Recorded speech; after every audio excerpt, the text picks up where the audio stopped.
Hello అండి. Welcome back to Shweta Lahari's kitchen. ఈరోజు నేను బిస్కెట్స్‌తో కప్ కేక్స్ ఎలా తయారు చేసుకోవాలో చూపిస్తాను, వచ్చేయండి. ఈ కప్ కేక్స్‌కి మనకు నచ్చిన ఫ్లేవర్ క్రీమ్ బిస్కెట్స్ తీసుకోవాలండి. అలాగే వంట సోడా, 1 టీ గ్లాస్ పాలు, చాక్లెట్ తీసుకోవాలి. ఇక్కడ నేను క్రీమ్ బిస్కెట్స్ యూజ్ చేస్తున్నాను కాబట్టి నేను షుగర్ వేసుకోవడం లేదు. మీకు కావాలంటే యాడ్ చేసుకోవచ్చు.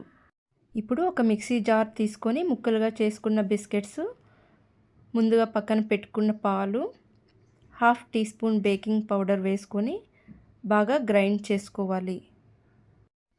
ఇలా బాగా స్మూత్గా వచ్చేలాగా బ్యాటర్ని గ్రైండ్ చేసుకోవాలి.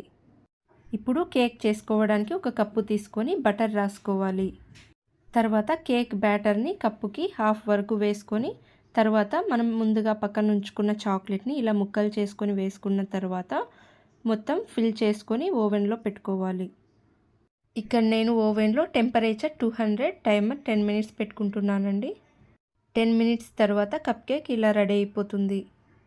చూసారు కదండి, కప్ కేక్ చాలా టేస్టీగా స్పాంజీగా వచ్చింది. మీరు కూడా మీ పిల్లలకి ఇష్టమైన ఈ కప్ కేక్ని 10 మినిట్స్లో ఇలా రెడీ చేసి పెట్టచ్చు.